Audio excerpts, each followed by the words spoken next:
Tom had always dreamed of owning a piece of land where he could raise animals and live in peace. After years of saving money and working hard, he finally bought a ranch on the edge of a small town. It was not a huge place, but it was his pride. He built a strong wooden fence around the property. It was painted in bright red and white, with tall posts carved by hand. To Tom, the fence was more than wood. It was a symbol of the hard work he had put in to make his dream real. The ranch was just outside a neighborhood controlled by an HOA, the Homeowners Association. Tom was not part of the HOA because his land stood outside their official boundary. He thought this meant he could live freely and manage his ranch however he wanted. But soon he learned the HOA board did not like his style. One morning, Tom found a letter nailed to his fence. The letter had the HOA seal at the top. It said the fence was too flashy, disturbing to the eye, and not in harmony with the community's standards. The message demanded that Tom repaint or replace it with something plain. Tom read the letter twice and laughed. "They don't own my land. They can't tell me what to do," he said to himself. He folded the paper and tossed it in the barn. But the HOA was not done. A week later, Tom received another letter. This time the tone was stronger. It warned of legal action, fines, and complaints to the county. The HOA claimed the fence lowered the value of nearby homes. Tom shook his head. He knew his fence did not break any law. The ranch was outside their reach. Still, the letters kept coming. The board president, a man named Mr. Clark, even showed up one evening. He stood at the gate in a neat suit, holding a clipboard. His smile was thin and cold. "Mr. Tom," he said, "your fence is a problem. People in our neighborhood are upset. We ask that you repaint it in a neutral color. Beige or gray would do." Tom leaned on the fence and looked him in the eye. "This is my land. My fence. I don't answer to your rules." Clark's smile faded. "We'll see about that," he replied and walked away. Days turned into weeks, and tension grew. Neighbors from the HOA neighborhood began slowing their cars near Tom's ranch, shaking their heads or pointing at the fence. Some even shouted rude comments when they passed. Tom stayed calm, but inside, he was growing tired. He had built the ranch for peace, not fights. Then came the letter that pushed him too far. The HOA sent a notice saying they had filed a formal complaint with the county, claiming his fence violated community standards. They asked the county to step in and force Tom to change it. That night, Tom sat on his porch with a cup of coffee, staring at the road that led from the HOA neighborhood to the main highway. It was a narrow stretch of land, and Tom remembered something important. Months ago, he had quietly bought that strip when it went up for sale. At the time, he thought it might be useful someday. Now, looking at it, he realized just how powerful it was. That strip was the only road in and out of the HOA neighborhood. Without it, the residents would have no direct way to reach the highway. They would have to drive miles around rough back roads. Tom smiled for the first time in weeks. If they want to play games, I can play too, he thought.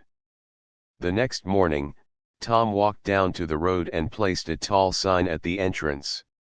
The sign read in clear black letters, "Private property. Road closed." By noon, the first cars from the HOA stopped in confusion. Drivers honked, shouted, and waved their arms. But Tom just stood by his fence, calm and firm, watching the scene unfold. For Tom, this was only the beginning. The morning after Tom placed the road closed sign, the neighborhood behind the gate was buzzing with noise. Cars lined up at the blocked road, and drivers stepped out, pointing and yelling in confusion. Many of them had children to drop at school or jobs to reach in the city. The road had always been their main link to the highway. Without it, they were stuck with the rough dirt path that wound around farms and added almost 40 minutes to their trip. Tom stood near his ranch gate, calm and steady. He watched people argue and complain, but he did not move the sign. He had already decided he was done being pushed around. The HOA wanted to make his life hard, so now they would see how hard life could become without the road. By late afternoon, the president of the HOA, Mr. Clark, returned. His neat suit looked less perfect than usual. Dust covered his shoes from walking the long dirt road. He marched up to Tom, his face red. "Tom, you cannot close this road," Clark said, waving his arms. "Families depend on it. You are blocking dozens of homes from easy access." Tom crossed his arms and leaned against the fence. "This road is on my land. I bought it months ago. I can close it whenever I like. You people should have thought of that before sending me those letters." Clark frowned. "This is childish. You're punishing innocent families." Tom shook his head. "I never started a fight. You and your board came after me. All I wanted was peace on my ranch. You tried to drag the county into it. Now you deal with the result." Word spread quickly. By the next day, many residents came together near Tom's sign. Some pleaded with him politely, asking him to open the road again. Others shouted and accused him of being cruel. Tom listened, but he kept his answer the same. The road was private property, and he had the right to keep it closed. That evening, a woman named Mrs. Green, who lived in the neighborhood, approached quietly. She looked tired, holding grocery bags that had grown heavy after her long walk from the highway. "Sir," she said softly, "I don't agree with how the HOA treated you. I think your fence is beautiful. But please, could you at least allow us some time? We were not part of the board's decision. We just live here." Tom studied her face.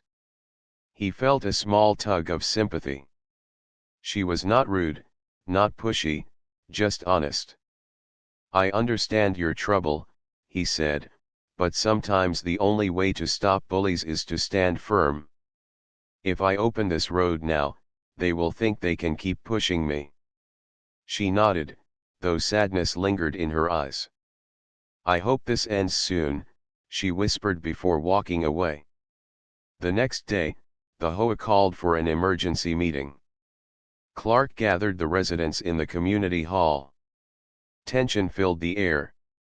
Some people were angry at Tom. Others were angry at Clark and the board for starting the conflict. "This man is holding us hostage," Clark declared. "We must take action. We can bring legal pressure. We can contact county officials. We can demand they force him to reopen the road." But a man in the crowd stood up. "Wait a second. Didn't you cause this problem in the first place? You went after him about his fence. His land is outside the HOA. Why didn't you leave him alone?" Murmurs spread across the room. Several neighbors nodded in agreement. For the first time, Clark's authority seemed weak. Meanwhile, Tom stayed on his porch, watching the sun dip below the horizon. He knew the battle was far from over. The HOA would try to push back, and Clark was not the type to admit defeat. Still, Tom felt calm. For the first time since the letters began, he was no longer on defense. Now, the HOA had to figure out how to live with the choices they had made. And Tom was ready for whatever came next. For the next week, life in the neighborhood grew more and more difficult.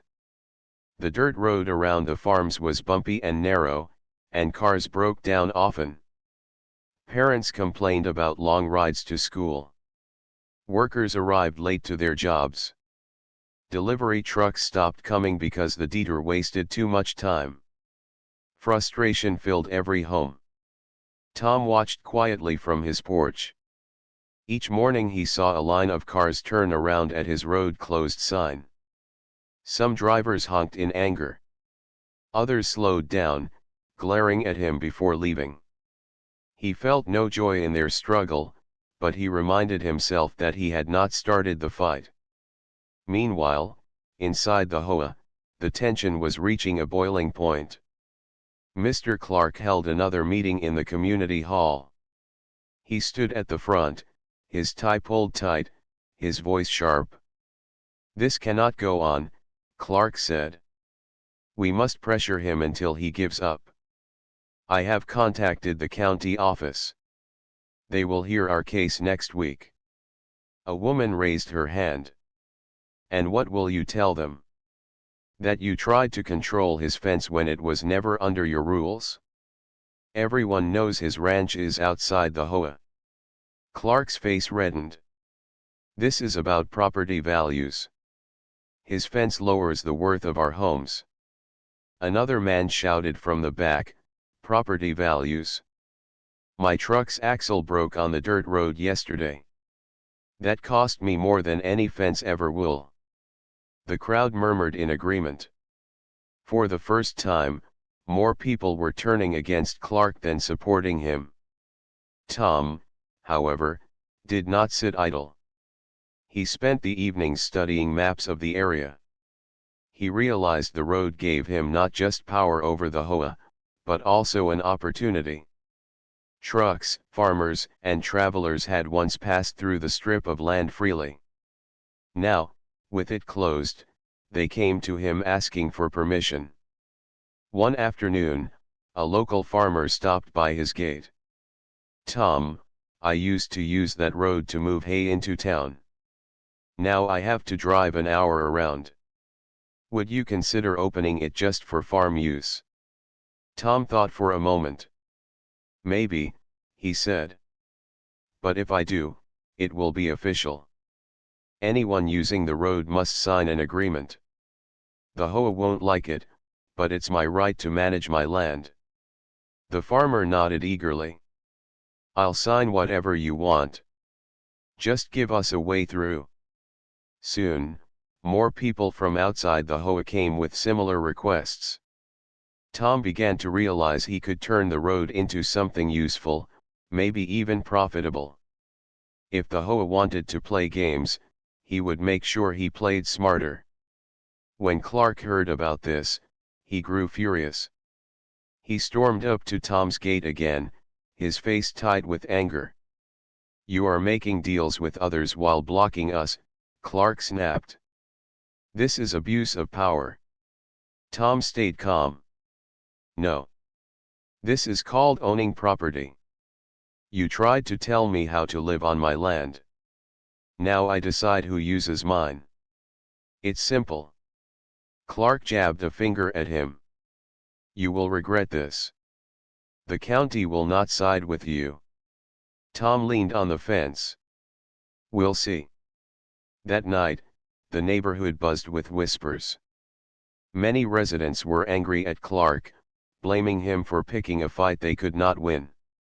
A few even began visiting Tom in private, hoping to talk. Some asked politely if he might consider a compromise. Others admitted they wished Clark would step down as president. Tom listened but gave no promises. He was firm on one point: as long as the HOA tried to bully him, the road would stay closed. The county hearing was only days away, and both sides were preparing for a battle. The HOA collected complaints, photos, and letters from upset residents. Tom gathered deeds, maps, and legal documents proving the road was his. The stage was set. What had begun with a painted fence was now turning into a war over land, power, and pride. And Tom was ready to face it head on. The day of the county hearing arrived, and the small courthouse was packed. On one side of the room sat the HOA members, dressed in formal suits and carrying thick folders of papers. Mr. Clark stood in front, his jaw tight, his eyes fixed on Tom with anger. On the other side sat Tom, calm and steady, wearing a plain shirt and holding only a single folder with his property deeds inside. The county officer, a woman named Miss Hayes, called the room to order. "We are here to discuss a dispute between the Homeowners Association of Pine Grove and Mr. Tom, owner of the ranch and private road in question." Clark wasted no time. He stood and launched into a long speech. "This man has blocked the only access road for over 40 families. Children are late to school. Workers cannot reach jobs. Deliveries are impossible. He is holding an entire neighborhood hostage. All because we asked him to follow simple standards for the good of the community." He placed photos of the fence on the table, pointing at the bright red and white colors. "Look at this. Does this belong next to our homes? It ruins the harmony and lowers property values. We acted responsibly, and now we are punished for it." Murmurs spread through the HOA members sitting behind him. Miss Hayes raised her hand. "Thank you, Mr. Clark. Now, Mr. Tom, please explain your side." Tom stood slowly. He opened his folder and held up a paper. "This is the deed for my ranch. This," he said, holding up another, "is the deed for the road.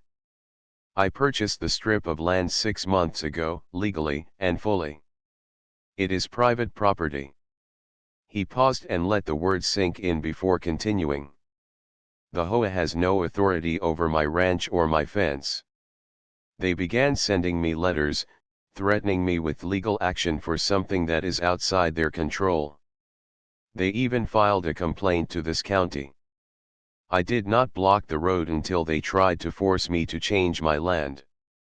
I did not start this fight. I only defended my rights." His voice stayed calm but firm. "If anyone is at fault, it is the HOA for stepping where they have no power." The room grew quiet. Miss Hayes leaned forward. "Do you have proof the road belongs to you and is not a public road?" Tom nodded and handed her the papers. "Yes. It was a private sale from the previous owner. The county records confirm it. This road has never been a public road. The HOA simply used it without owning it." She studied the documents carefully. After a few moments, she looked at Clark. "Is this true?" Clark's face turned pale. "The road has always been used as access. It should be considered public by use." Miss Hayes shook her head. "That is not how property law works, Mr. Clark. Usage does not create ownership."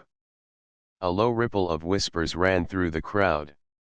Some HOA members looked shocked. Others looked angry at Clark.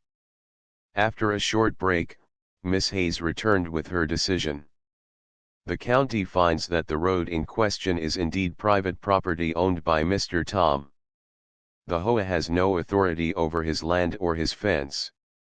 Mr. Tom may decide how to manage his property as long as it does not break county laws. Case closed." The gavel struck, and the sound echoed across the room. Clark's face twisted with frustration. He had lost. The HOA members shuffled out, some shaking their heads at him. For the first time, his power in the community seemed weak. Tom left the courthouse quietly. He did not gloat or smile. He simply walked to his truck, put his folder on the seat, and drove back to his ranch. That evening, as he sat on his porch, he felt relief. The law had spoken clearly. But he also knew the fight was not truly over. Clark was stubborn, and some residents were desperate. The road was still closed, and now the neighborhood had no choice but to face the reality.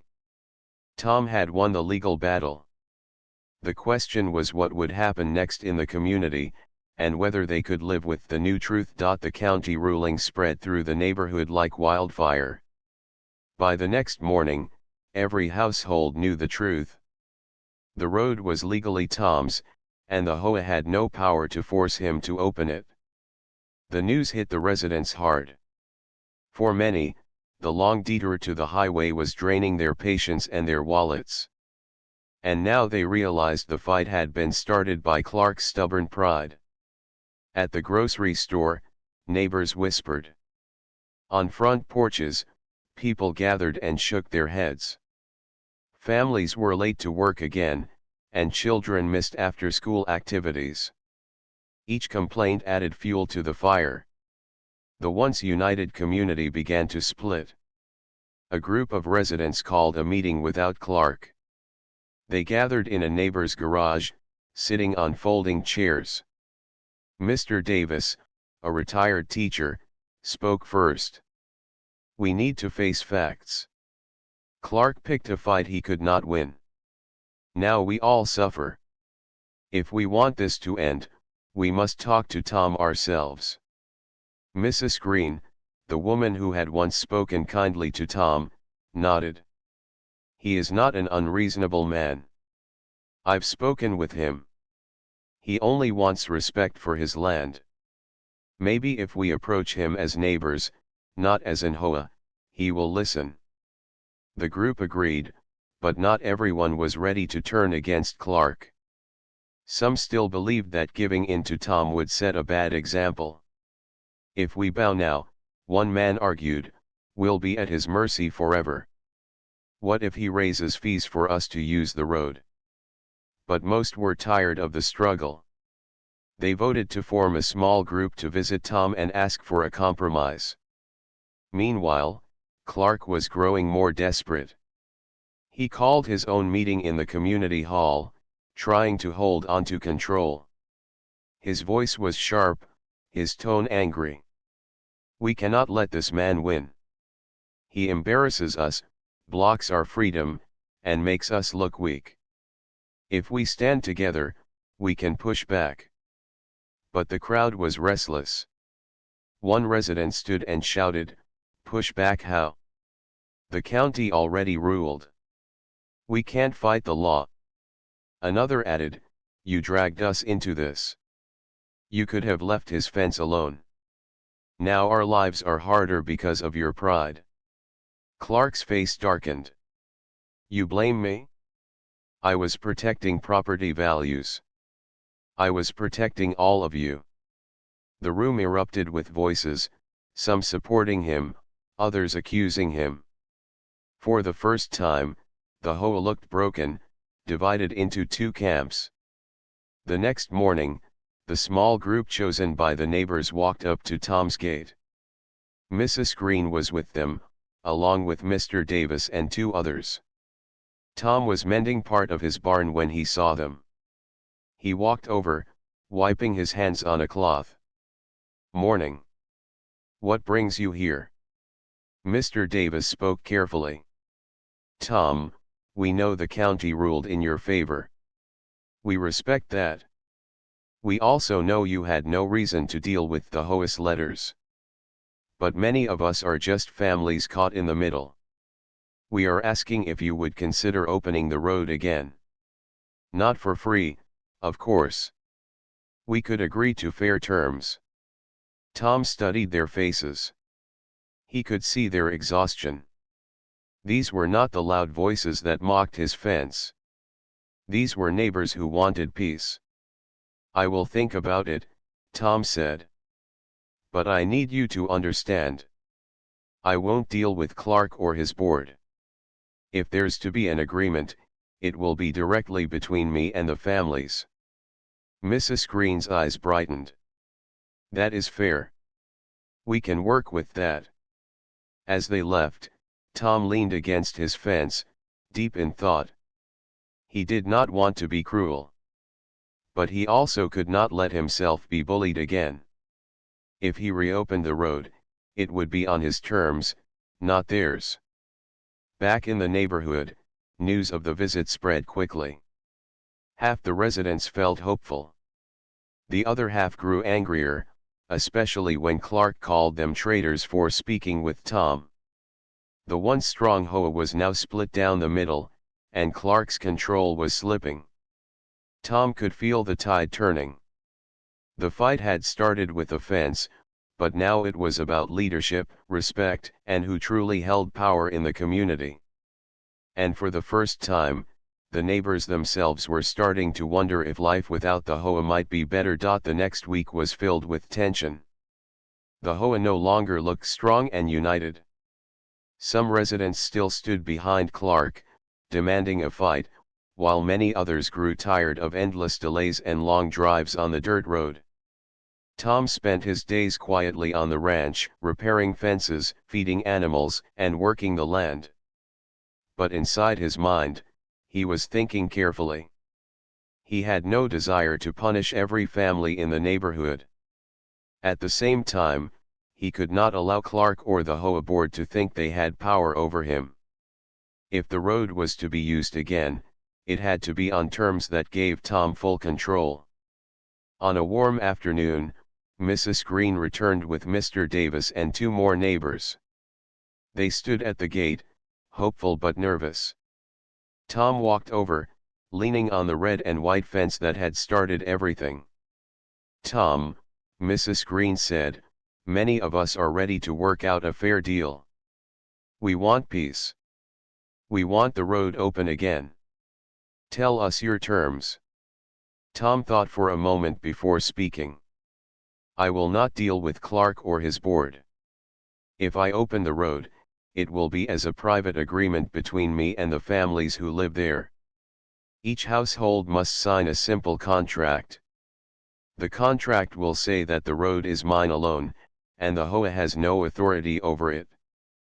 Anyone who uses it must respect that. In return, I will allow normal use of the road." Mr. Davis nodded. "That seems fair. Will there be a fee?" Tom gave a small smile. "Yes. A small yearly fee for maintenance. Roads wear out, and I will be the one fixing it. But it will be fair, nothing heavy. I'm not here to profit. I just want respect for my property." The neighbors looked at each other with relief. For the first time in months, they felt hope. Word of Tom's terms spread quickly. Families discussed it around dinner tables. Many were ready to sign at once. But Clark was furious when he heard. "He is trying to control us," Clark shouted at a meeting. "First the fence, now the road. If you sign, you are giving away your freedom." But his words no longer carried the same weight. One resident stood and said loudly, "What freedom? We already lost weeks of our lives because of your fight. Tom is offering a solution. You gave us nothing but trouble." The room filled with murmurs of agreement. Clark's voice cracked with anger as he tried to defend himself, but fewer people were listening now. In the days that followed, families began visiting Tom's ranch one by one. They signed the contracts he had written with the help of a local lawyer. Each signature was another step away from the HOA's control and closer to Tom's authority. Mrs. Green was the first to sign, followed by Mr. Davis and several others. They thanked Tom warmly, happy to see the road opening again. Tom set up a simple gate with a code lock. Each household that signed received the code, while the rest remained shut out. Clark grew desperate. He knocked on doors, begging neighbors not to sign. He warned them that Tom would raise fees, that he would abuse his power. But the more Clark pushed, the more people turned away from him. They remembered the wasted weeks, the broken cars, the long dusty rides. They wanted stability, not more shouting. By the end of the week, more than half the neighborhood had signed with Tom. The road was open again for those families, while Clark and his loyal few were left using the rough back route. For Tom, it was not about money or revenge. It was about balance. He had stood his ground, defended his land, and earned respect. Now the power of the HOA was breaking apart, piece by piece. And as the sun set over his ranch that evening, Tom knew the end of the fight was near. Clark was losing his grip, and soon the neighborhood would have to decide whether the HOA had any place at all in their lives. By the following week, the neighborhood had changed completely. More than 3/4 of the families had signed Tom's agreement, giving them access to the road under his terms. The remaining few, mostly loyal to Clark, had no choice but to use the long, rough detour. Clark's influence collapsed. At the HOA meeting, barely half of the board showed up. His speeches fell flat, met with silence or whispers of disagreement. One by one, neighbors spoke up, explaining how the long conflict had wasted time, caused stress, and broken trust. Clark tried to respond, but no one listened. Finally, a vote was held. Clark was removed as president. The HOA board was reduced to a handful of members who admitted they had been wrong to interfere with Tom's land. Some even apologized privately to Tom for their part in the fight. Tom did not gloat. He continued to care for his ranch as he always had. The red and white fence still stood proudly, a symbol of his determination. The road was open to those who respected his terms, but it remained private property. For the first time in months, Tom could enjoy his land without fear of letters, fines, or harassment. Mrs. Green came by one morning with coffee. "Tom," she said, "thank you. You didn't have to do all this. You could have just let them push you around." Tom smiled and poured a cup. "I could have, but I wanted peace, not control. Now, the neighborhood can use the road fairly, and I can enjoy my ranch." Over the next few weeks, life began to return to normal. Children walked safely to school with shorter travel times. Families reached their jobs without frustration. Deliveries came on schedule. Even the families who had resisted Tom's terms started to realize that following the rules made life easier. The road itself became a quiet symbol. Those who respected Tom and the agreement used it without complaint. Those who tried to challenge him had no option but to follow the old detour. In every sense, Tom had restored balance. One afternoon, as the sun dipped low, Tom walked along his fence and looked over the ranch. The horses grazed peacefully in the field, the barn looked strong, and the road gleamed under the golden light. He thought back to the first letters from the HOA and to Mr. Clark's angry visits. It all seemed far away now, like a storm that had finally passed. Tom realized the lesson was simple. Standing up for yourself does not mean being cruel. It means respecting your rights while finding fair solutions.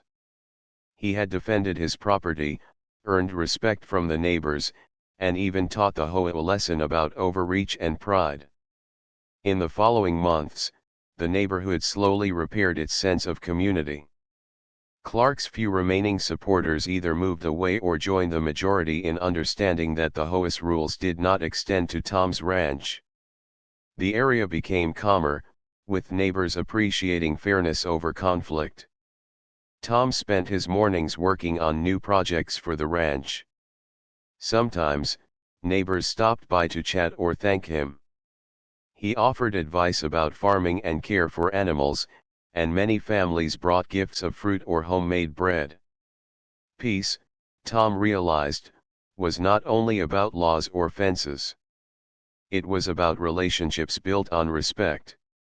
As the final rays of sunlight fell over the ranch, Tom leaned on his fence, looking at the road he had once closed.